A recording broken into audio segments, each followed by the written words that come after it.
So we're going to learn Parashat Shavua, Tazria, page Samech Dalet, Netivot Shalom. And we actually have two parshiot, Tazria Metzora, right? It's not a leap year, so we are combining some of them two together. Almost all of them are being combined this year. There's like three. Yeah. Two for price of one. And we will continue probably on Thursday with the Omer. So this is the period of the Sphira. So, את אשר יאהב Hashem יוכיח, right? The one that Hashem love, or the one that Hashem rebuke, he loves, right? Because he loves, he rebuke. אמרו חכמי זו לכל בחב. So our sages says in the Midrash, ויקרא רבה, שנגעים הבאים על האדם, תחילה באים הם בביתו, ואחר כך על בגדיו, ורק אחר כך באים גופו. So our sages said that the blemishes, right? The nega is a blemish. It's some kind of a disease, but we need to understand that yes, it does look like a skin disease, but it's not a real physical disease. It's something that is coming to warn a person. Today we don't have it, but at their time they had it, and we call it blemish, right? So the blemish will come first to his house, and then on the clothes. And if the person doesn't understand like what's going on with him, then they will come on his body. Why? Because אין בעל הרחמים נפרע מן הגוף תחילה, because the merciful Hashem, right, is not going to force the person first to pay with his body. And this is what the Rambam also explaining. And our Mefarshim, right, the commentator of the Torah said, also in the Bet Avraham, said, why in the Torah Kedosha, why the Torah does mention first the body, then the clothing, and then the house?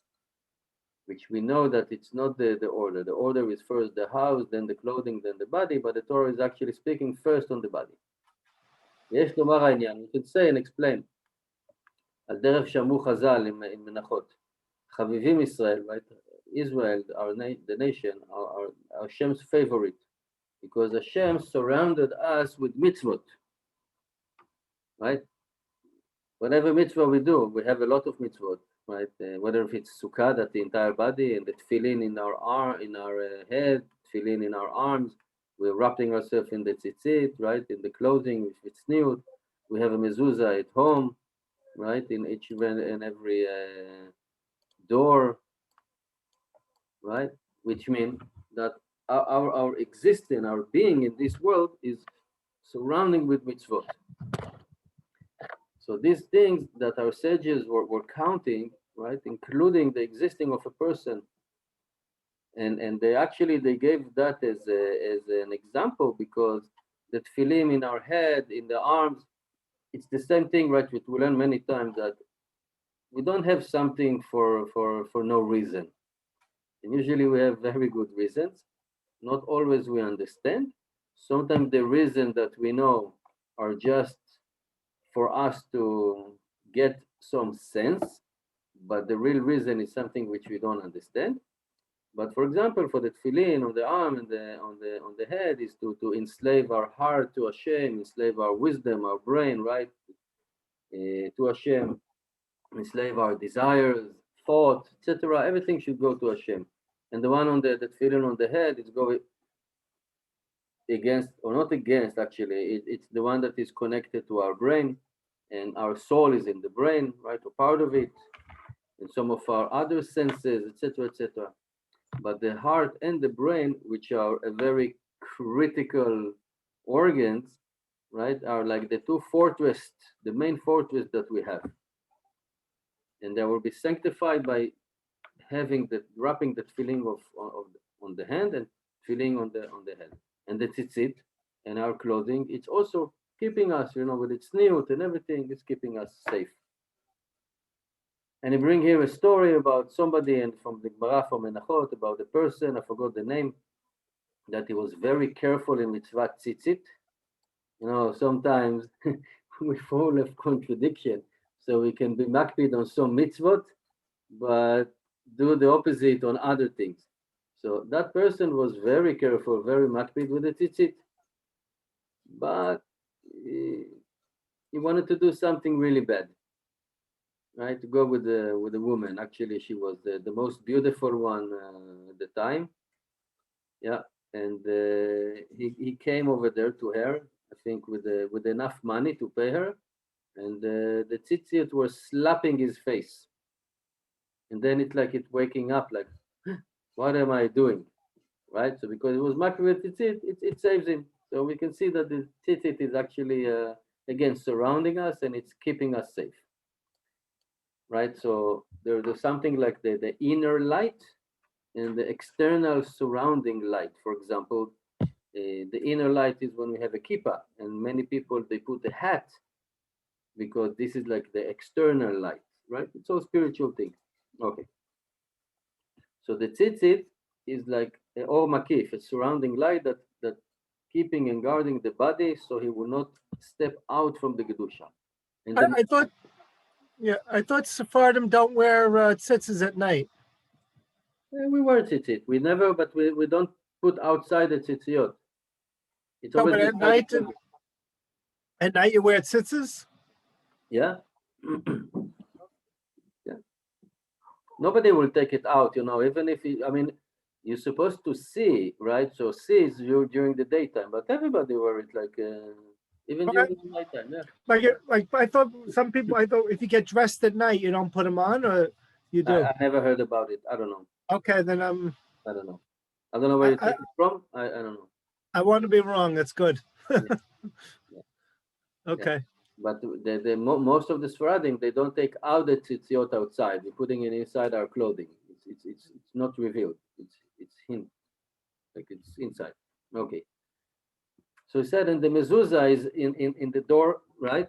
In each and every room in the house, and it's keeping the kedusha of the bite. And this is the explanation of what does it mean, right? The chavivim Israel shesivvam hakadosh baruch hu b'mitzvot. Hi, Richard. Right. Good to Wow. have you. Yeah, welcome. So the topic of the shiur is et asher yoav Hashem yochiach. The one that Hashem love, He will actually rebuke. He will give the musar. And we talked about the mitzvot that we are surrounding with mitzvot that are actually keeping us and keeping us safe. And Hashem gave us all of this, surrounded us with mitzvot. And the same way that we just learned that we have the tefillin and on the arm and on the head, we have the mezuzah for the house. It's like an or makif or pnimi. So the same way we just learned about the mitzvot, the same way with the negaim, with the blemishes. They were giving us for like a divine protection to show us how much Hashem loves us. Though it doesn't sound so well, right? Like blemishes and diseases and everything. On the contrary, I would think that somebody is hating a person if he's giving him these things.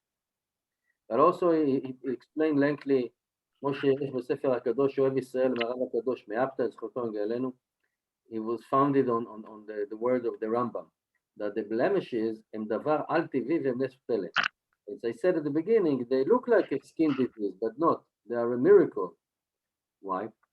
כי כשהיו ישראל שרורים על אדמתם, when we were on our land in Eretz Israel, and the Shekhinah was dwelling among us, and they had the level of nevuah, of prophecy, then also they had that level, that when one from Israel were doing chas v'chalila something bad, then immediately something was showing on his body, the marot hatumah, and it was not showing for any other nation, and not in animals, right? No, in birds, etc.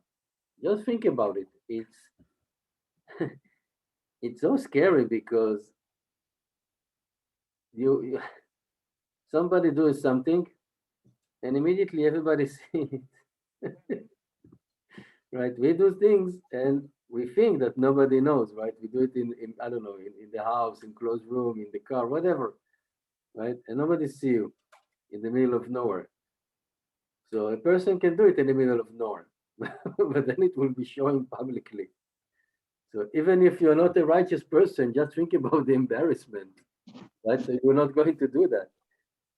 He said that when we were in a land and the Shekhinah was among us, then when somebody was doing something, then it was showing in his body. Right? It was giving only to us.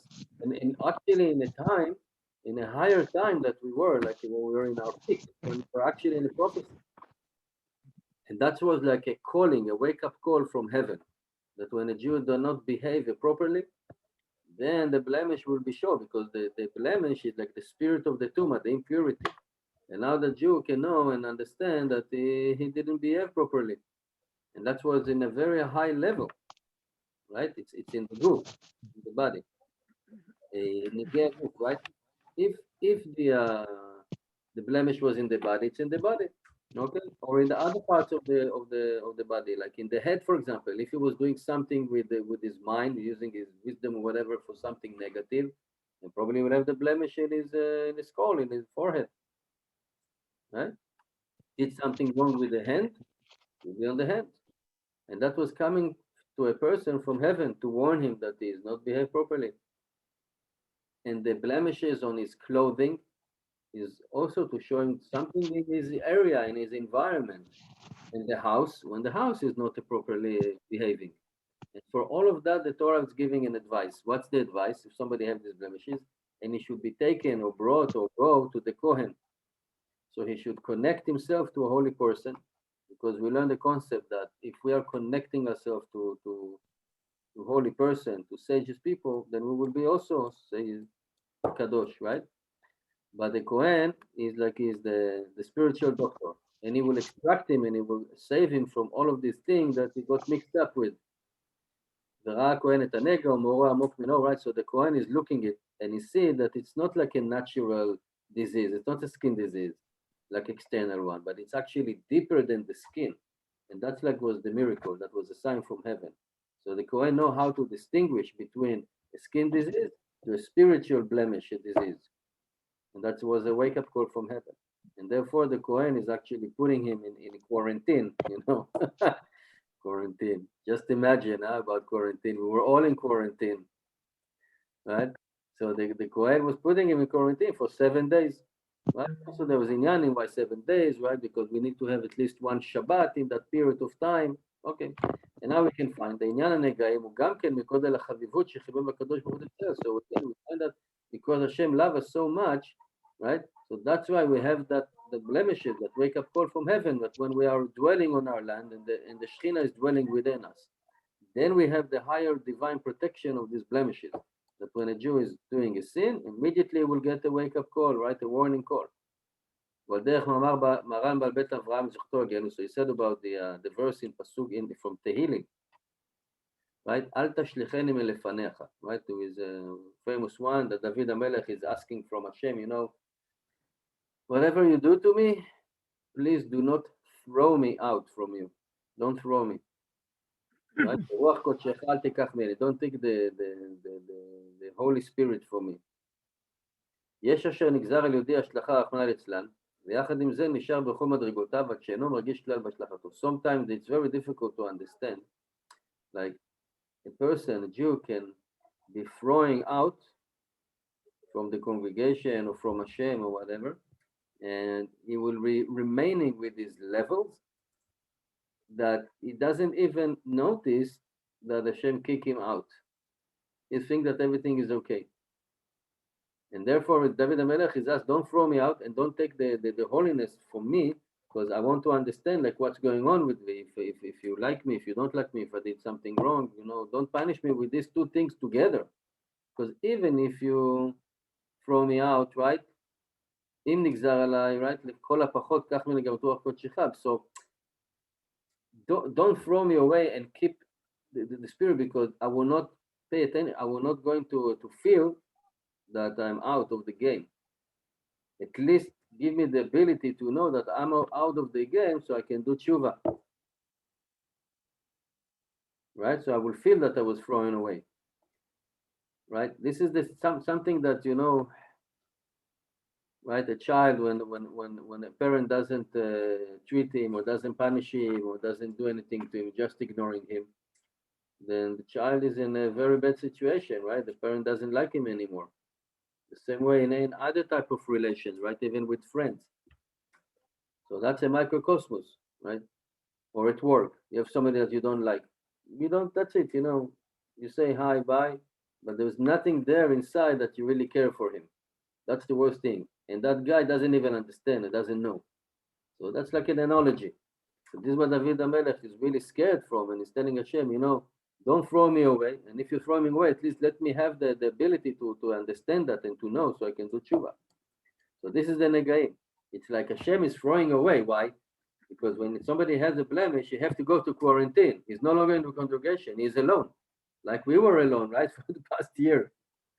No shul, no learning, no nothing, right? It was such a bad feeling doing the chagim alone and everything. But at least we understood during that time that Hashem is actually throwing us away. So we need to do tshuva. We need to change our behavior. That was a wake-up call from heaven. And therefore the Torah, right? So we learn at the beginning of this part that the appropriate order is first the house, then the clothing, then the body. But the Torah actually is speaking first about the body, then the clothing, then the house. Why? The Torah was makdima. It's like starting to speak about the blemishes of the body, because that's the worst thing, because this is coming actually from the inner of the person, from his soul. Because the clothing is something external, and the house is more external to that. And even though we said that the merciful Hashem is not let a person to pay back first from the body, because he's giving him a warning first, from far away, getting closer, and then to the person. That's why the Torah was hinting, reverse the order, right? That it's coming as a payday, right? And Hashem warned us with that as well, right? It's like Hashem is warning somebody, said, look, if you do something, it's going to be on the body. But the order is different. So Hashem wants even to give another chance for the person not really to be embarrassed, because when people see something on the house, they don't know. Maybe it's the neighbor, maybe somebody else from the house. You cannot point who. And then it will be on the clothing. So you can take off the clothing, right? But then if it doesn't really change or do something right, then it will be on the person. So that's why the Torah reversed the order, saying about the body. And again, that's an indication how much Hashem loves us. Right? And that was even when we were in a higher level at the time on our land and the Shekhinah was dwelling.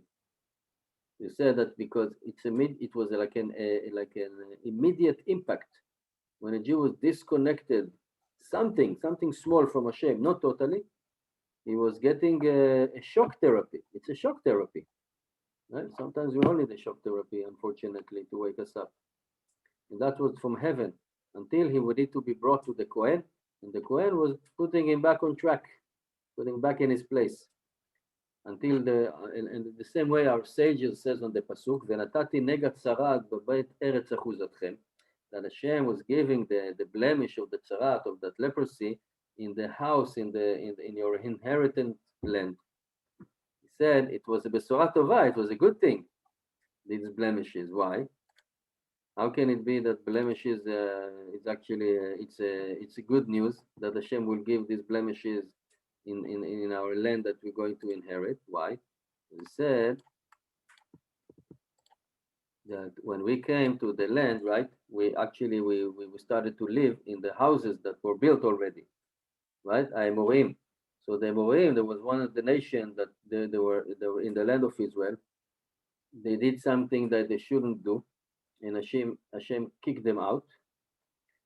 So when they heard that we're supposed to come and inherit the land, then they hidden all the treasure, the gold, whatever, in the wall of their houses. They still have hope that they're going to return one day, right? They couldn't carry it maybe, so they hid it, hide it. And then a person actually, when he took the house and he started to live in the house, Hashem bring a blemish.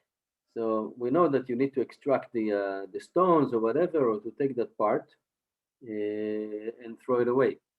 So when they did it, oops, they made a hole in the wall, and suddenly gold coins were falling out.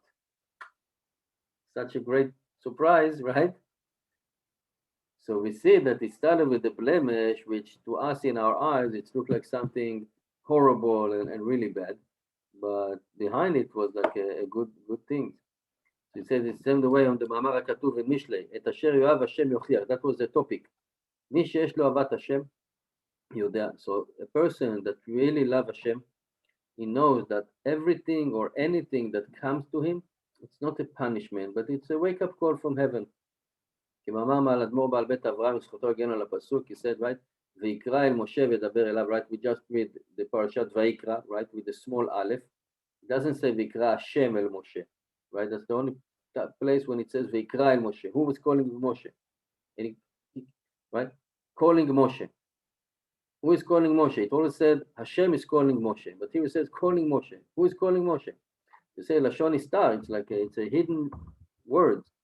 Doesn't say who is calling, right? Moshe Rabbeinu alav shalom. So Moshe Rabbeinu, right? Every kriya that he heard, every calling, he knew that it's from Hashem. You don't need to tell him that it's Hashem. You know that Hashem speak to him, not necessarily directly, right? So today Hashem doesn't speak to us, unless if you're really on a high madrega. I think that if you will hear Hashem talking to me, I think that I have a mental issue. But Hashem is speaking to us through other messengers. It can be a calling at work, it can be a Jew, a non-Jew, whatever, an animal, whatever it could be. Hashem has many, many messengers. So Moshe knows, this is what teaching us, that Hashem is speaking to us in any type of shape or form. In all the incidents that we have and the mikrim and the events that are passing on us, this is all in that context of Hashem is talking to us. וסיפר על זה, and bring a story from מרן זכותו הגאלנו, the story from the Rav HaKadosh, Rabbi, not sure, Mendel maybe, Misaso, not sure, that he saw somebody in a wagon, and the wagon was having, I don't know, some boxes or whatever. Maybe it was an Amazon shipment. It was a very heavy box, and it fell from the wagon. And the person asked him to help him and bring it up back to the wagon. And he said, "I'm sorry, I can't." The person told him, "You can, but you just don't want." The difference. Don't say you can't. You can, but you don't want. And he woke up from that, from better serving Hashem, because he heard a voice from heaven. Yeah, it was through that person with the wagon that the box fell, and it asked him, can you put back to the wagon? Said, I cannot. Said, yes, you can, you just don't want. He said, oh, it's a wake-up call for me. It's not that I cannot do this type of mitzvah, or I cannot keep that, etc. I don't want to. So it was a wake-up call for him. And he says, ואם עניין הנגעים היה רק אשר ישראל שרים על בתם. If the blemishes were appearing on person, on his body and his clothing, on his house, only when we were on our land. Even today, we are not really living in our land. It's still in exile, right? We don't have Bet HaMikdash. So, but at the time when we had that, and Hashem, the Shekhinah, was dwelling among us, then we have the blemishes. But today, what? So we need to learn and we need to understand that the inner explanation, the inner things are infinite. And the Or HaPnimi, the inner light of Hashem, how he ruling us, right, is always remain the same. Whoever Hashem love, he will rebuke. And we need to know that it's coming to us from different places, different locations. And just knowing that, it's actually sweeten the judgment, sweetening the dinim or whatever happened to us, because we know it's from Hashem, and this is what we need to remember. So we don't have blemishes, but Hashem is sending us wake-up call in a different shape and form. Shkoyach. Nice one, nice.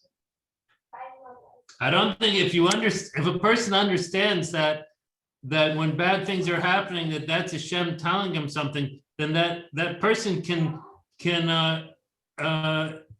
understand that that's Hashem talking to him. So yes, and the talking to. Okay, by the way, it doesn't have to be on bad thing. It can be on good thing, or it can be. Yeah, of course. But I'm saying, but you said that if a person thinks he's hearing that he hears Hashem, then there's something wrong with him. No, I'm just joking. That if I hear voices, that then yeah, I think. What?